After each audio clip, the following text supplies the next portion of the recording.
Welcome to the Rocky Mountain Metropolitan Airport Access Training Course. You are watching this video because you will be operating inside the Airport Operating Area, or AOA.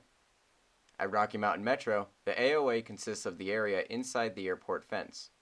So whether you're accessing your hangar or going to work, you will need an access badge. This video is tailored for those both with and without aviation experience, in that we will discuss items specific to Rocky Mountain Metropolitan Airport, as well as cover the general knowledge needed when operating around aircraft. Over the course of the video, we will discuss the requirements for obtaining an airport badge, proper gate access and use procedures, the movement and non-movement area, and the rules and safety for the AOA. Obtaining a badge is an easy process, and it starts with the need for one. Only those with a need get a badge. Before obtaining a badge, your application must have a valid authorizing agent's signature on the back of the document. An authorizing agent may be a designated employee of a business or a hangar owner who is granting others access rights into the AOA. Additionally, you must thoroughly fill out the top portion of the front of the application and have provided a valid driver's license. If you are operating your personal vehicle in the AOA, you must enter that vehicle's information in the middle portion of the application. If you are unsure of who your authorizing agent is, please notify Airport Operations. Finally, you must take and pass the access control test. This test covers many of the important topics discussed in this film. Once you successfully complete this course, you'll be issued an access badge permit for any vehicle you will be operating inside the AOA. Upon receiving your parking pass, please place it on the inside of your windshield on the lower passenger side corner. If you replace your windshield or your vehicle, you will need to get a new permit. Once you have a badge, you'll be fully authorized to operate in the AOA. We ask that you keep airport operations updated if your contact information changes. Also, if your badge is lost or stolen, you must contact airport operations immediately to deactivate it. If you no longer need your badge, you can return it to the airport operations office located inside the terminal. So now, we will discuss the proper gate access and use procedures required when accessing the AOA. All access gates read an electronic chip embedded in your badge to identify the user. All you have to do is wave your badge in front of the reader.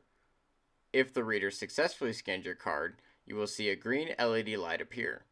This indicates access is granted and the gate will open. If you have scanned your badge successfully and the gate still does not open, please contact airport operations immediately. This could be a problem with your badge or with the gate itself. When passing through a gate, ensure the gate is completely upright before passing through. Any damage to the gate or to your vehicle will be the responsibility of the user. Here are a few simple procedures required when using a gate. The first is to always wait for the gate to completely close after you have gained access to the AOA. This is to ensure unauthorized personnel do not gain access to the AOA by slipping in behind you. In this real-world example, a user failed to stop before the gate completely closed. As a result, an unauthorized user slipped through the gate and into the AOA. Whether you're entering or exiting the AOA, this procedure is required each time you pass through a gate. Please note that the gates are designed to sense the metal of your vehicle using a ground loop embedded in the pavement just before each side of the gate. You must pull your vehicle beyond these loops in order for the gates to close. If you are on these loops, the gate will sense your vehicle and it will fail to close. The second procedure required is to always badge in each time you access a gate. If a user ahead of you already opened a gate, you must still badge into the reader in order to record your access. In this example, both users badged in and the responsibility of the open gate is on the last user. Once the second user clears the gate, the first user is free to move on, and the last user to badge in becomes responsible for the open gate. Another required procedure is to always be on the lookout for unauthorized access. If a user attempts to gain unauthorized access by slipping in behind you, Please contact airport operations immediately to report the unauthorized user. These individuals may be entering the AOA under malicious circumstances. Additionally, your badge also allows you to escort guests into the AOA. When escorting a guest into the AOA, badge into the card reader and pull forward. Always make sure your guest remains behind your vehicle at all times. Once you and your guest are through the gate, stop and wait for the gate to close.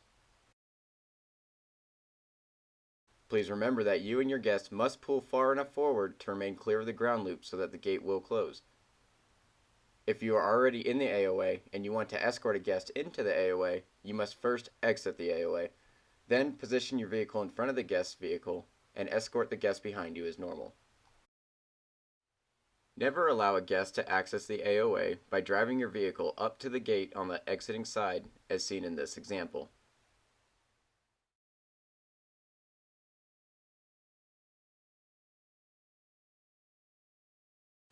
Before escorting guests into the AOA, it may be important to brief your guests with basic rules and safety of driving into the airport operations area.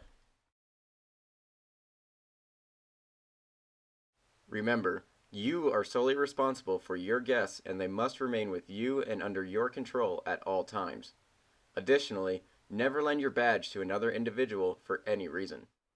Now that you know how your badge grants you access into the AOA, we will now discuss the most critical aspect of the AOA, that being the movement area boundary line.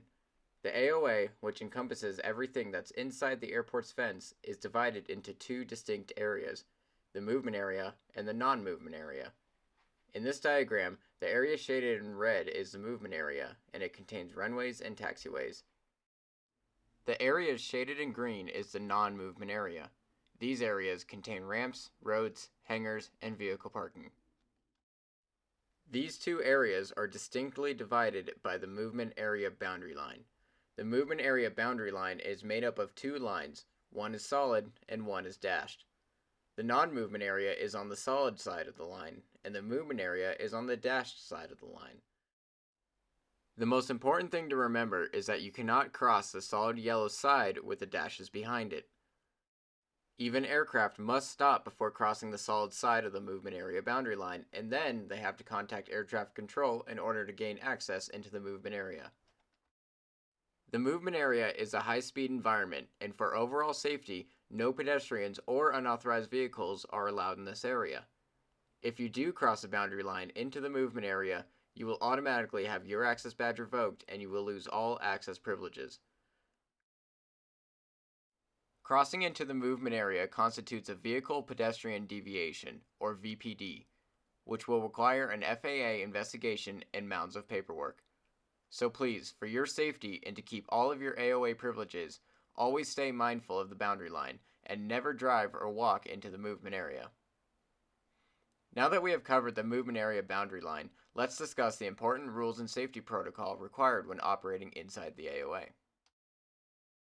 Please know that compliance with all rules and regulations is a must in order to maintain your access privileges. Before you enter the AOA, you will see a sign with a list of rules posted next to the badge reader. Note that when inside the AOA, you must give way to all aircraft at all times. You must also keep your speed at or below 15 miles per hour. RMMA's AOA is patrolled by Jefferson County Sheriffs who have the ability to ticket drivers who violate laws or signage. Also, should you have an accident on the AOA, you must notify airport operations and the Jefferson County Sheriff's Department immediately. Once inside the AOA, you should use extra caution for aircraft. This is especially important when driving through hangar rows where there are multiple corner blind spots, making it difficult to identify crossing aircraft. A great trick to know if an aircraft is approaching an intersection is to crack a window. Always keep in mind that pilots can have very limiting view from the cockpit. Aircraft such as this tail dragger have an extremely forward-limiting view, making it near impossible for some pilots to see your vehicle. Many types of aircraft are also unable to make abrupt stops. This is why you must never be in the path of a moving aircraft.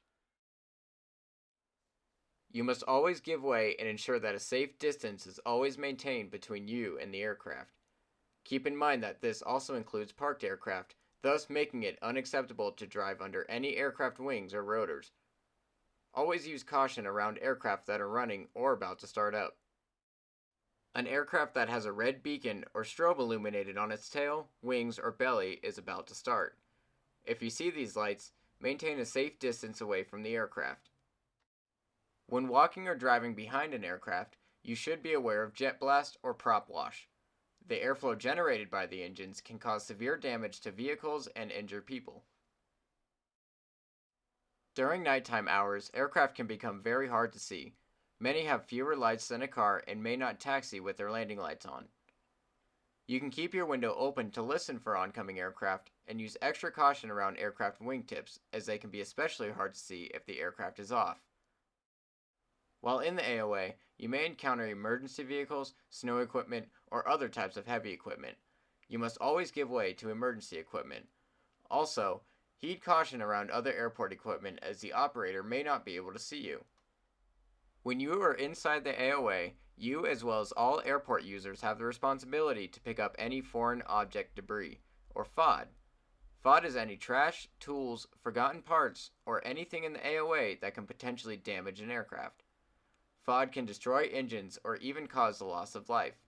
The Concorde that crashed in the July of 2000 was the result of FOD that was left lying on the runway. It can be a serious problem, and we must all work to keep the airport free of FOD.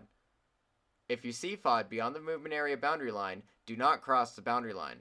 Instead, we ask that you call airport operations, who will come and retrieve it. When you are parked inside the AOA, always park in designated areas.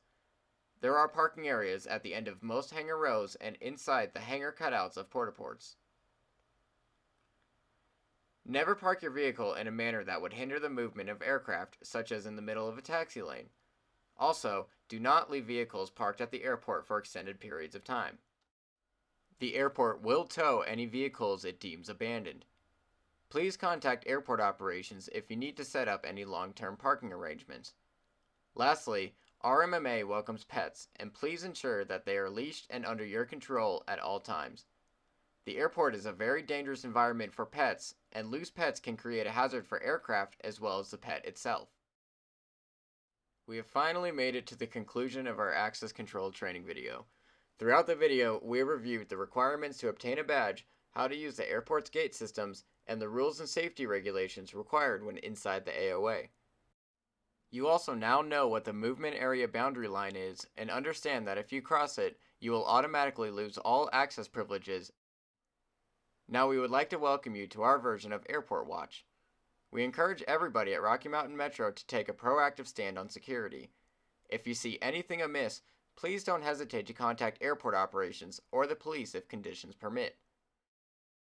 We would like to foster a neighborhood watch style atmosphere here at Rocky Mountain, which encompasses everyone into our own security program. Thank you for participating in this access control training course, and if you're in the terminal, don't hesitate to stop by the operations office and say hello. Also, if you have any questions or need any assistance, please feel free to call us at our 24-hour operations phone at 720-352-0395.